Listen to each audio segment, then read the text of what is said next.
Hello साथीहरु, नमस्ते फ्याफुलो सबैमा र फेरि पनि तपाईलाई मेरो अर्को मिनी ब्लगमा धेरैभन्दा धेरै स्वागत गर्दछु।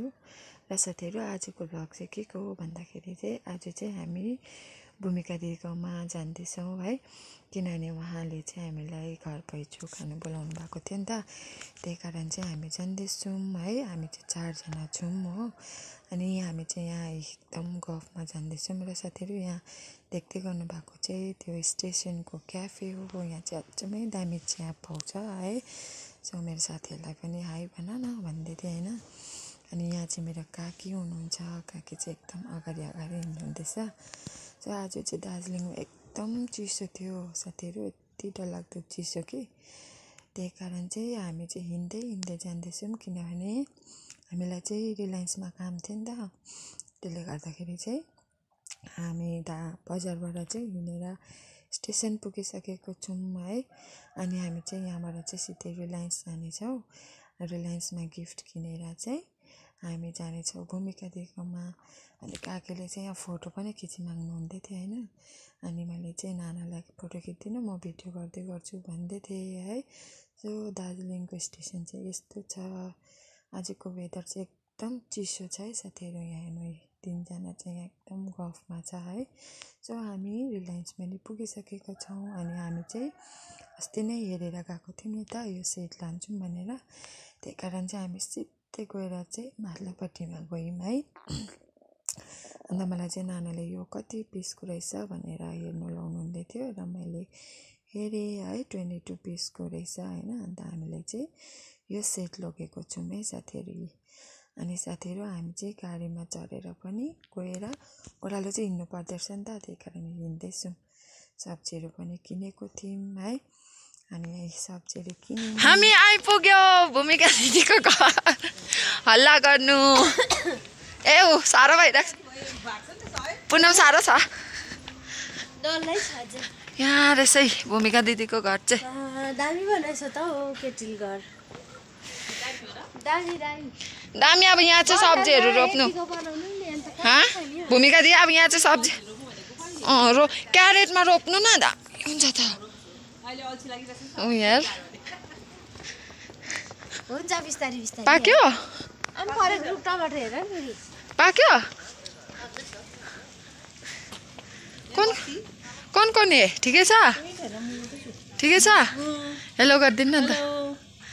हामी आइपुग्यौँ भूमिका दिदीको घर। यहाँ हेर्नुहोस्, हामी चाहिँ भूमिका दिदीको घरमा। कस्तो चिसो। ए हामी पुरा दामी भएछ है। किचन त झन् पुरा मलाई यस्तै मनपर्छ किचन त। ठुलो हुन्छ, भुइँमा बस्दा पनि हुन्छ। ठुलो ल। ए हामी आइपुग्यौँ। रुम हेरौँ रुम। ए को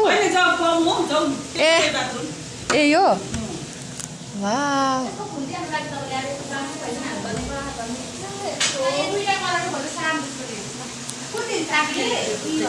कोसेली प्रदर्शन हुँदैछ।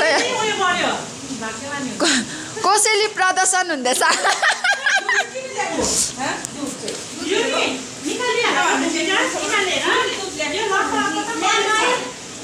मैले भरे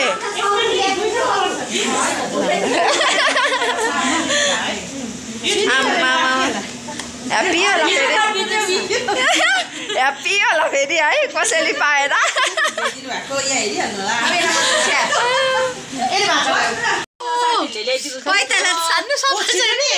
यहाँ गर्दैछु अनबक्सिङ।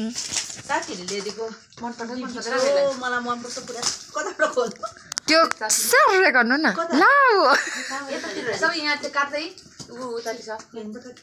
खै जाँदैन हौ। खदा ल्याउनु बिर्से नि त हौ। यहाँ हेर सम्झिसो।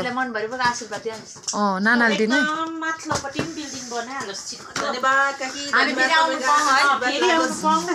यो चाहिँ हामी 3 जनाले दिएको गिफ्ट है। यो चाहिँ साथीहरु यता हेर्दै हो। नाना यता हेर्नु। नाना यता हेर्नु। कस्तो लाग्यो? मेरो कस्तो मन पर्यो यसलाई। डेली युज गर्नु। ए क्वार्टर प्लेट आउनु भयो। के हो त्यो? खै खोल्नु न डल्ला प्लेटहरु। खाइहाल्न न। एकैछिन क्वार्टर प्लेट छैन क्वार्टर छ हैन 22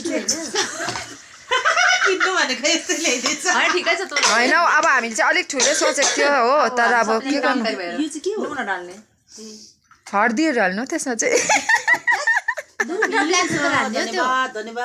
धन्यवाद कस्तो लाग्यो भनिदिनुहोस् यहाँ हेरेर यस्तो ठुलो पाएन रहेछ त है सानो मात्र रहेछ ठुलो दुईटा रहेछ नि त ऊ हैन यस्तो हुन्छ नि त बेला छवटा हुन्छ तर त्यो चाहिँ अर्को पालि आउँदाखेरि चाहिँ यस्तोमा दिनु ल यसमा सबै गरेर 22 होला नि त गर्न त तिमीलाई अर्को पालि माथि तल एक्सले 22 छ